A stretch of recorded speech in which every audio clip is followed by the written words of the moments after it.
ایک شخص ہے اس کو مشکل درپیش ہے اور وہ اللہ کے سوا کسی اور کو پکارنا چاہ رہا ہے، جس کے بارے میں لوگوں نے یہ مشہور کیا ہوا ہے کہ یہ مشکل دور کرتا ہے، ٹھیک ہے؟ جیسے لوگ کہتے ہیں نا یا غوث یا خواجہ۔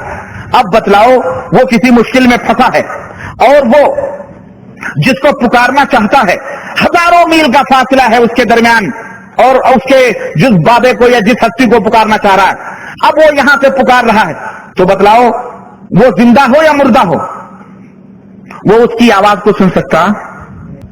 اب سوچو، یا غوث کہاں بھارت شریف میں پکارا جا رہا ہے، پاکستان شریف میں پکارا جا رہا ہے، بنگلہ دیش شریف میں پکارا جا رہا ہے کہ نہیں پکارا؟ افغانستان شریف میں پکارا جا رہا ہے۔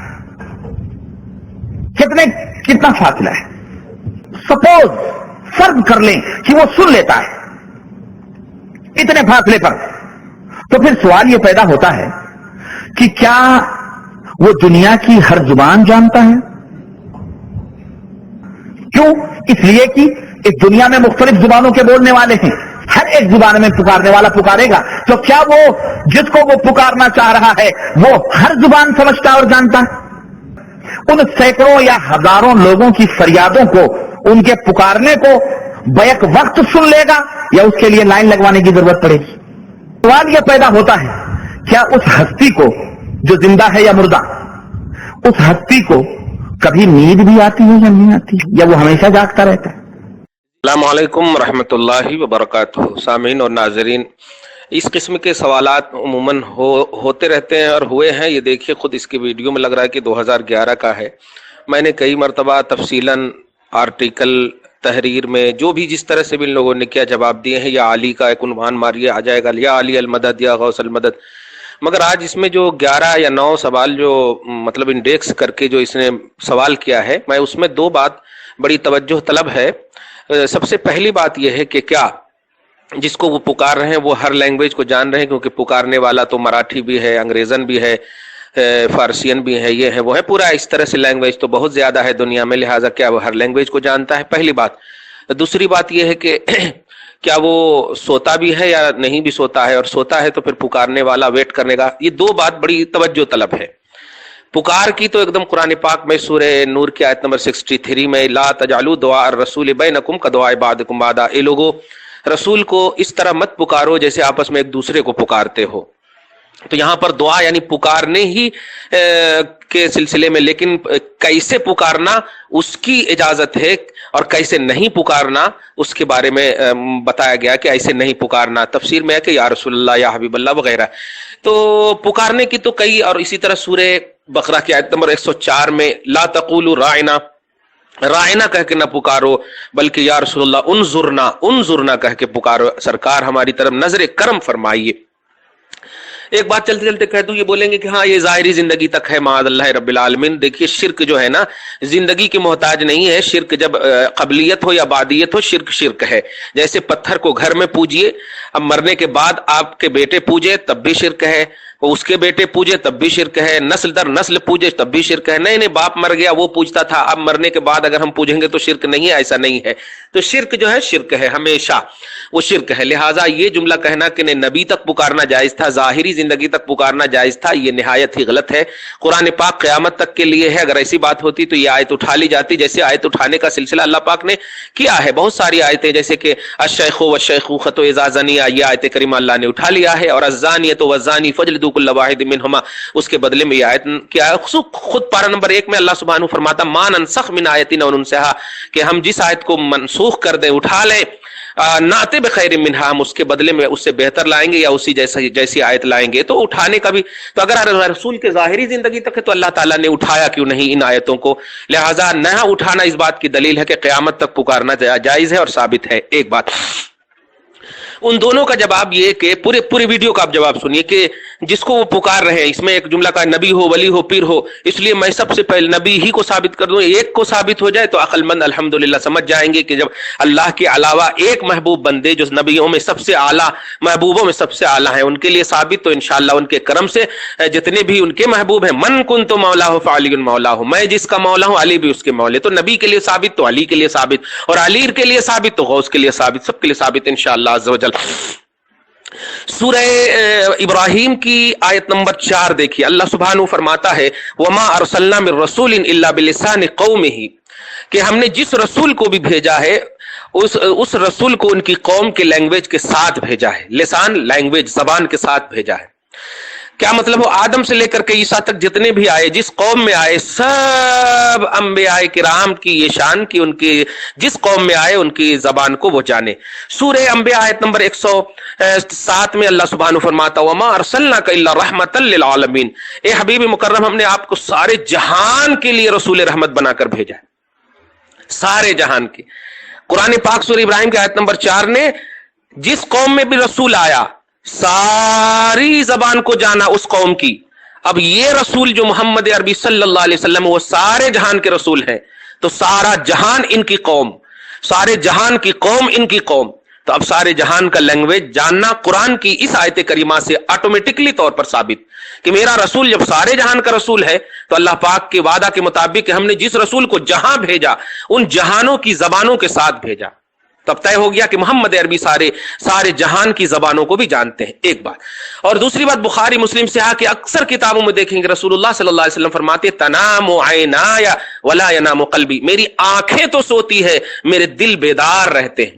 اور یاد رکھیے کہ سننے اور سمجھنے کا جو تعلق ہے وہ دل ہی سے، اسی لیے تو منافقین کے دل پر اللہ تعالیٰ نے ختم اللہ علی قلوبہم، اللہ نے ان کے دلوں پر مہر لگا دی، تو دل بیدار رہتا ہے مصطفیٰ کا۔ کیا مطلب؟ جو کوئی بھی دل سے پکارتا ہے دل مصطفیٰ اسے محسوس کرتا ہے۔ ساری لینگویج مصطفیٰ جانتے ہیں تو سارے لینگویج والے انگلش میں پکارے، جس طرح پکارے، ہندی میں پکارے، پرشین میں پکارے، جیسے پکارے میرے آقا سارے جہان کے ہیں تو سارے جہان کی پکار کو سنتے ہیں۔ اور نبی جس کے مولا ہیں، نبی کو جس نے مان لیا ان علی کو ماننا ہے، اور علی کو جس نے مان لیا غوث کو ماننا۔ یا ایھا الذین آمنوا اتقوا اللہ وکونوا مع الصادقین، اے ایمان والو ڈرو تو اللہ سے، رہو سچوں کے ساتھ، مطلب سارے سچوں کو آپ کو ماننا ہے۔ ثابت ہو گیا کہ جس کو پکارا جا رہا ہے ہمیں ملے یا نہ ملے، ایک بات اور واضح کر دوں، پکارنے والے کو ملے یا نہ ملے، بات یہ نہیں ہے کہ مل رہا ہے یا نہیں، بات یہ ہے کہ پکارنا جائز ہے یا نہیں۔ ہم اللہ کو بھی پکارتے ہیں بہت سارے ایسے معاملات میں، لیکن ملتا نہیں، تو کیا ہم پکارنا چھوڑ دیتے؟ نہیں۔ اور ایک بات اور، یہ جو بار بار بول رہے ہیں اللہ کے سوا، اللہ کے سوا کا ہرگز یہ مطلب نہیں کہ اللہ کو چھوڑ کر، اللہ کے حکم ہی سے، اللہ کے اذن ہی سے ہم پکار رہے ہیں۔ چنانچہ اللہ تبارک و تعالیٰ ارشاد فرماتا سورہ نساء کی آیت نمبر 64 میں وَلَوْ أَنَّهُمْ ظَلَمُوا أَنفُسَهُمْ جَاءُوكَ، اے حبیب مکرم اگر یہ گناہگار گناہ کر کے آپ کے در پر حاضر ہو، فَاسْتَغْفِرُوا اللَّهَ، اب پھر مجھ سے مانگے۔ میں پوچھنا چاہتا ہوں گناہ کر لے ڈائریکٹلی کیوں نہیں اللہ نے کہا گناہ کرو مجھ سے مانگو؟ در رسول پر حاضری کیوں؟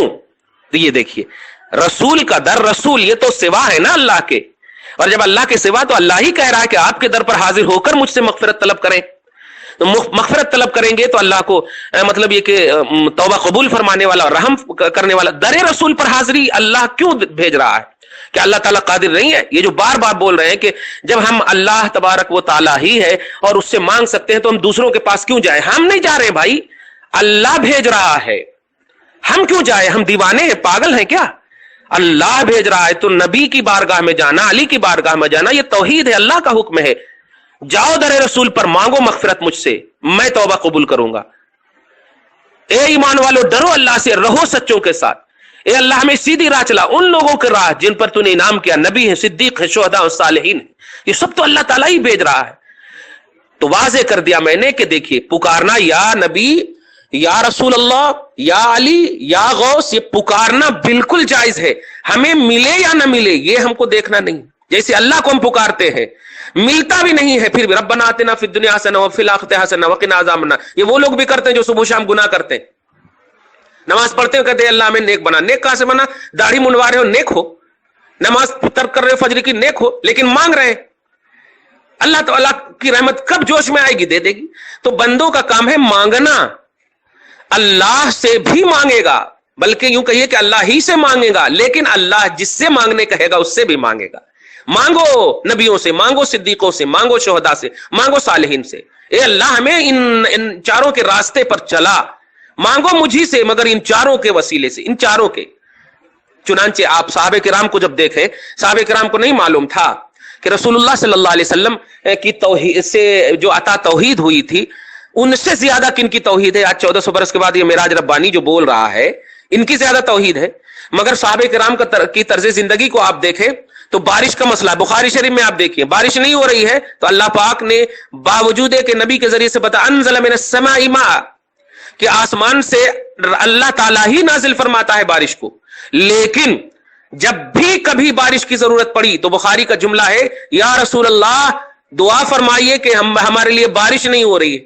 میں پوچھتا ہوں صحابہ کرام سے، صحابہ کرام کی جماعت، جب تمہیں کہہ دیا رسول کی زبان سے اللہ نے قرآن میں نازل کر دیا کہ بارش برسانے والا میں ہوں، تو پھر مجھ سے کیوں نہیں مانگ رہے ہو کہ اللہ بارش برسا دے؟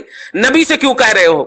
جواب یہی دیں گے کہ نہیں، ہمیں کیا معلوم کہ اللہ کون ہے، ہمیں تو معلوم کہ رسول اللہ نے اللہ بتایا ہے۔ تو یا رسول اللہ آپ ہی ہمارا سورس آف نالج ہے، آپ ہی ہمارا سورس آف توحید ہے، توحید کی انتہا آپ ہے، توحید کے معاملے میں سورس آپ ہے، توحید کے معاملے میں نالج آپ ہے، سب کچھ آپ ہے، سرکار ہم آپ ہی سے مانگیں۔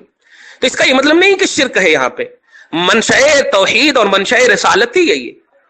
اسی لیے توحید کا اعلان بھی اللہ تعالیٰ نے خود سے نہیں کیا، قل هو اللہ، اے حبیب آپ کہیے کہ اللہ ایک ہے، آپ کہیے۔ اور لوگوں نے، رسول نے کہا بھی کہ لوگوں کہو اللہ ایک ہے، اللہ کے سوا کوئی معبود نہیں ہے، کامیاب ہو جاؤ گے۔ جب نبی نے کہا تو لوگوں نے مانا، ورنہ لوگ تو نبی سے پہلے بھی تھے، کیوں نہیں اللہ کو مانے؟ اس کا مطلب یہ ہوا کہ ہماری زندگی کا ہر مقصد حیات اور مقصد زندگی مصطفیٰ جان رحمت کے قدم ناز پاک پر جا کر رکتا ہے۔ لہٰذا نبی سے مانگنا، علی سے مانگنا، غوث قطب سے مانگنا، یہ منشأ توحید ہے۔ یہ اللہ کے سوا یا غیر اللہ یا اللہ کو چھوڑ کر مانگنا نہیں، اللہ ہی کا مقصد ہے۔ سورہ نساء کے آیت نمبر 64 میں، سورہ انبیاء کے آیت نمبر 104 میں، سورہ بقرہ کے آیت 107 میں، اور سورہ بقرہ کے آیت نمبر 104 میں، سورہ نور کی آیت نمبر 63 میں، یہ سب میں آپ دیکھیں اللہ تعالی ہم سب کو ایسے اہل حدیث خبیث کی بدنیتی اور بد ذہنی اور بد نظری سے محفوظ اور مامون فرمائے۔ والسلام علی من اتبع الہدی۔ اگر آپ نے ابھی تک ہمارا چینل سبسکرائب نہیں کیا تو ہمارے چینل کو سبسکرائب کر لیں